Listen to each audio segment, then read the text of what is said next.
புதுசா அமைஞ்சிருக்கக்கூடிய இந்த ஆட்சி மீது இன்னைக்கு நம்பிக்கை வாக்கெடுப்பு நடக்க போகுது. அதற்கு முன்பு வாக்கு எண்ணிக்கை தொடங்கி கடந்த 10 நாட்களாக இன்னைக்கு வரைக்கும் இந்த ஆட்சியில ஒவ்வொரு நாளும் என்னென்ன நடந்திருக்குங்கிறத எதிர்கட்சியாக சில விமர்சனங்களோடு இங்க வைக்க நான் விரும்புகிறேன். முதல்ல தமிழக வெற்றி கழகம்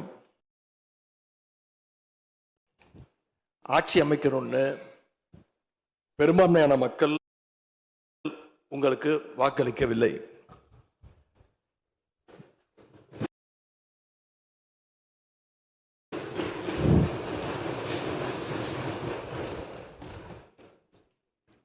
நடந்து முடிந்த சட்டமன்ற தேர்தலில்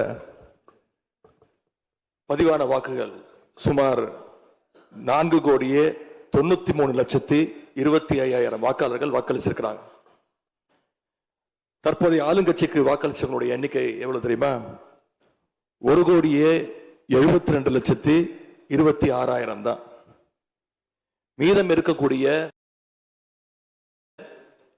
சுமார் 3,21,00,000 பேரும் நம்பிக்கை கோருகின்ற இந்த கட்சிக்கு, உங்க கட்சிக்கு எதிராக வாக்களிச்சிருக்கிறாங்க என்பதை நீங்க புரிஞ்சுக்கணும்.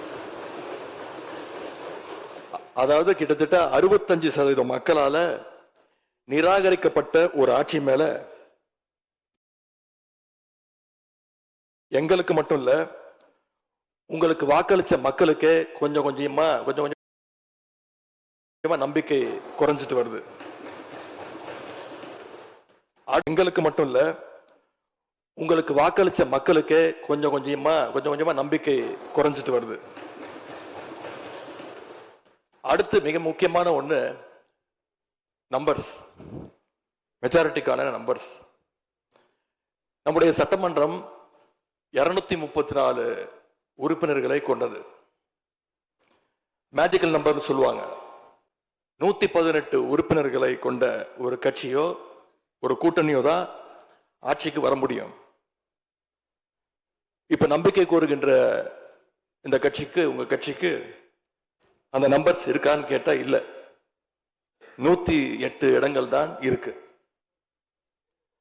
அதுவும் அந்த கட்சியினுடைய தலைவர் மாண்புமிகு முதலமைச்சர் அவர்கள் தன்னுடைய வெற்றி குறித்த நம்பிக்கை இல்லாத காரணத்தினால 2 இடங்கள்ல போட்டி போட்டு அதுல ஒரு இடத்தை இன்னைக்கு ராஜினாமாவும் செஞ்சிருக்கிறார்.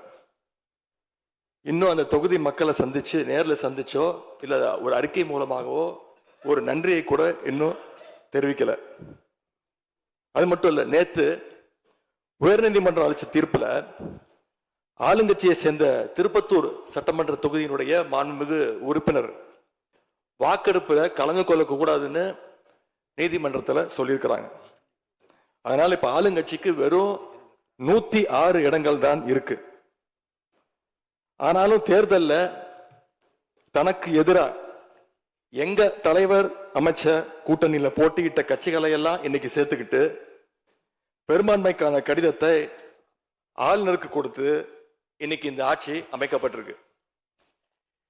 இந்த ஆட்சிக்கு இன்னைக்கு ஆதரவு தெரிவிச்சிருக்கக்கூடிய இந்திய கம்யூனிஸ்ட் கட்சி, மார்க்சிஸ்ட் கம்யூனிஸ்ட் கட்சி, இந்திய யூனியன் முஸ்லீம் லீக், விடுதலை சிறுத்தைகள் கட்சிகளை சேர்ந்த மதிப்பிற்குரிய தலைவர்கள் எல்லாம் சொன்ன காரணம், இந்த ஆட்சியை நாங்க சப்போர்ட் பண்றோம் அப்படின்னு அவங்க சொன்ன காரணம், குடியரசுத் தலைவர் ஆட்சி அமைஞ்சிடக்கூடாது என்ற எண்ணத்துல உங்களுக்கு வெளியில இருந்து ஆதரவு தரோம் அப்படின்னு தெளிவா சொல்லியிருக்கிறாங்க.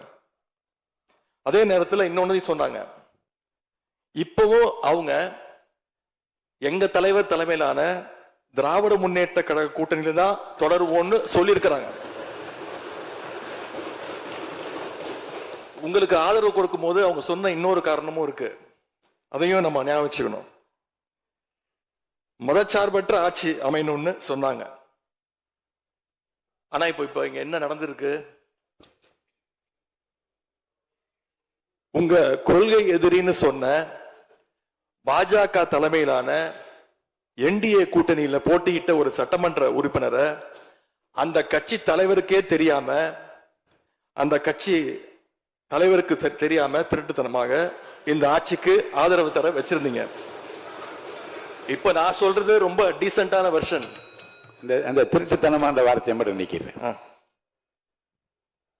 அந்த கட்சி தலைவருக்கே தெரியாம இந்த ஆட்சிக்கு ஆதரவு தர வச்சீங்க. இப்ப நான் சொல்றதுலாம் ரொம்ப டீசென்டான வெர்ஷன். அந்த கட்சி தலைவர் உட்காருங்க உட்காருங்க. உங்களை சொல்ல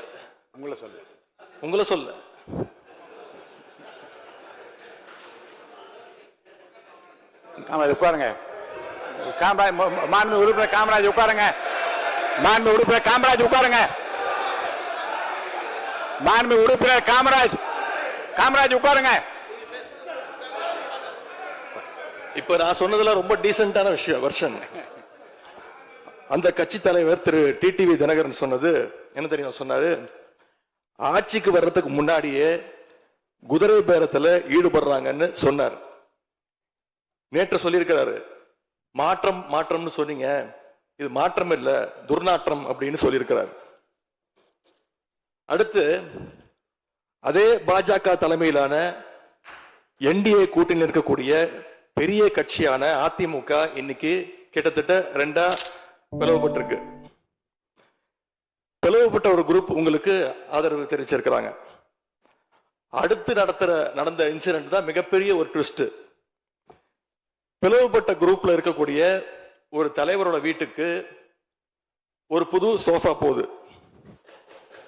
சோஃபா பின்னாடியே புது முதலமைச்சரும் அந்த தேர்தல் நேரத்தில் ஊழல் சக்தின்னு சொன்னீங்க. ஆனா இன்னைக்கு சோசியல் மீடியால மக்கள் உங்களை பார்த்து கேள்வி கேட்க ஆரம்பிச்சிட்டாங்க. என்ன கேட்கிறாங்க தெரியுமா? அந்த ஊழல் சக்தியோடு சேர்ந்து இருக்கக்கூடிய ஆளுங்கட்சிய இப்ப என்ன சக்தின்னு கூப்பிட போறாங்க. கிளீன் கவர்மெண்ட் சொன்னாங்க. இதுதான் உங்க கிளீன் கவர்மெண்ட்டுடைய லட்சணமானு மக்கள் கேட்க ஆரம்பிச்சிட்டாங்க. இப்படி நீங்க கவர்மெண்ட் சொன்னாங்க, இதுதான் உங்க கிளீன் கவர்மெண்ட்டுடைய லட்சணமானு மக்கள் கேட்க ஆரம்பிச்சிட்டாங்க. இப்படி நீங்க கூவத்தூரையும் மிஞ்சிற அளவுக்கு அடிக்கிற கூத்த பார்க்கும் போது இந்த அரசு எத்தனை நாளைக்கு நீடிக்க போகுதுன்னு மக்களுக்கு அந்த சந்தேகம் வர ஆரம்பிச்சிருச்சு.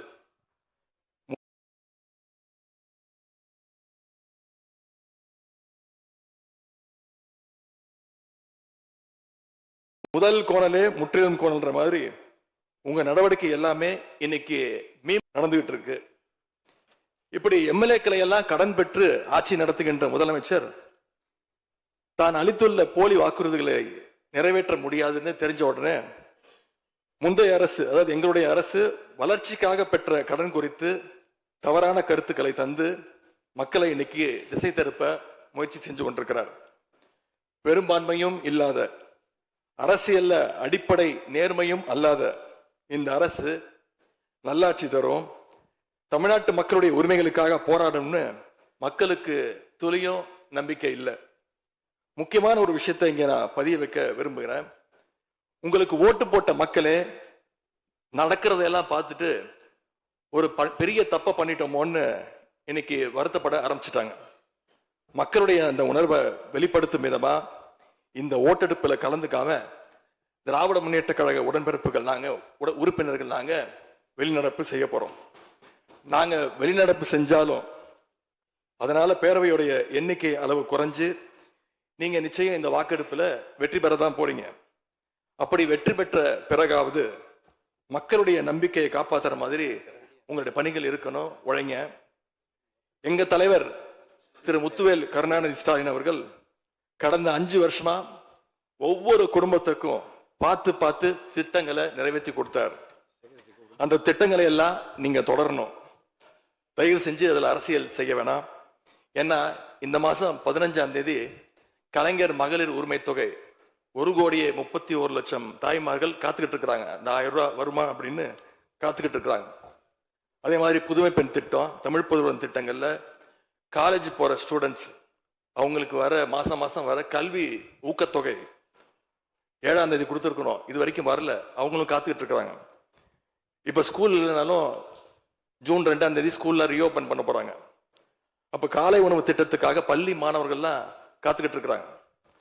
இப்படி பல்வேறு திட்டங்கள் இருக்கு. நான் முதல்வன் திட்டம், தாய் மாணவர், அன்பு கரங்கள்னு பல்வேறு திட்டங்களுடைய பயனாளிகள்லாம் ஆவலோடு காத்துக்கிட்டு இருக்காங்க. இந்த அரசு என்ன செய்ய போகுதுன்னு காத்துக்கிட்டு இருக்கிறாங்க. அதனால நான் உங்ககிட்ட கேட்டுக்கொள்றது, மாண்புமிகு முதலமைச்சர் அவர்கள் பதவி ஏற்றதும் தன்னுடைய முதல் உரையில அவகாசம் வேணும்னு கேட்டீங்க. நிச்சயம் அவகாசம் எடுத்துக்கோங்க. ஆனா காத்துக்கிட்டு இருக்க அத்தனை பேரையும் ரொம்ப காலம் காக்க வச்சிடாதீங்க. அது மட்டும் இல்ல, தேர்தலுக்கு முன்னாடி பல கவர்ச்சியான வாக்குறுதிகளையும் நீங்க கொடுத்திருக்கிறீங்க. மக்கள் அதுவும் ஞாபகம் வச்சிருக்கிறாங்க. மகளிருக்கு மாசம் 2500 ரூபாய், ஆண்டுக்கு 6 சிலிண்டர், தங்க செயின், மோதிரம், பட்டுப்புடவை, வேலையில்லா இளைஞர்களுக்கு உதவித்தொகைன்னு அந்த லிஸ்டும் நீண்டுட்டே இருக்கு. பெரிய லிஸ்ட் தான். அதுல ஒரு சில வாக்குறுதிகளாவது முதல் கையெழுத்துல நீங்க நிறைவேற்றுவீங்கன்னு மக்கள் எதிர்பார்த்தாங்க. நீங்க வாக்குறுதிகளை சொல்லும் போது நடைமுறைக்கு சாத்தியமானதை மட்டும்தான் சொல்றேன்னு எல்லா கூட்டத்திலையும் திரும்ப திரும்ப சொல்லியிருக்கிறீங்க.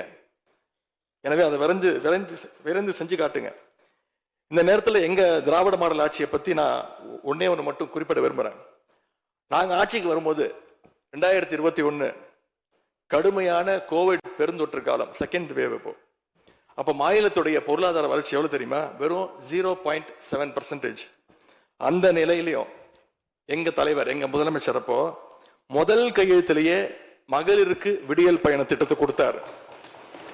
முதல் நாளே எல்லா குடும்பங்களுக்கும் 4000 ரூபாய் லாக்டவுன் உதவித்தொகையை எங்க முதலமைச்சர் கொடுத்தார். ஆவின் பால் விலை குறைப்பு, இப்படி முதல் நாளே 5 கோப்புகள்ல கையெழுத்து போட்டார். ஒரே மாசத்துல தேர்தல் அறிக்கையில சொன்ன மாதிரி பெட்ரோல் விலைய லிட்டருக்கு 3 ரூபாய் குறைப்பதற்கான உத்தரவையும் எங்க முதலமைச்சர் போட்டார். இப்படி கடுமையா உழைச்சதுனாலதான் இன்னைக்கு 5 ஆண்டு முடிவில் இந்தியாவிலேயே பொருளாதார வளர்ச்சியில நம்பர் 1 மாநிலமாக இன்னைக்கு தமிழ்நாட்டை எங்களுடைய தலைவர் மாத்தி காட்டியிருக்கிறார். நாங்க நம்பர் 1 மாநிலமா மாத்திட்டு தான் ஆட்சியை விட்டு போயிருக்கோம். உங்க ஆட்சியை பொறுத்த வரைக்கும் வெறும் இன்ஸ்டாகிராம்ல ரீல்ஸ் ஆட்சியா இல்லாம ரியல் ஆட்சியா நடத்துங்க. அது மட்டும்தான் மக்களுடைய கோரிக்கை.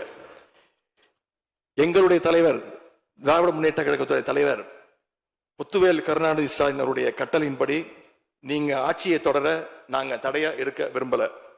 அந்த வகையில பேரவையிலிருந்து நாங்க வெளிநடப்பு செய்கிறோம். நன்றி, வணக்கம்.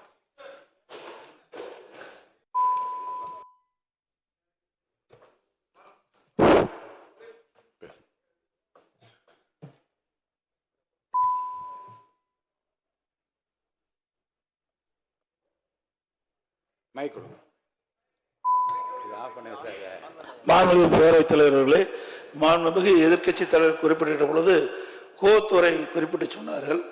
கோவத்துறையில் இருந்துள்ள அத்தனை பேரும் அனைத்து இந்திய அண்ணா திராவிட முன்னேற்ற கழக உறுப்பினர்கள்.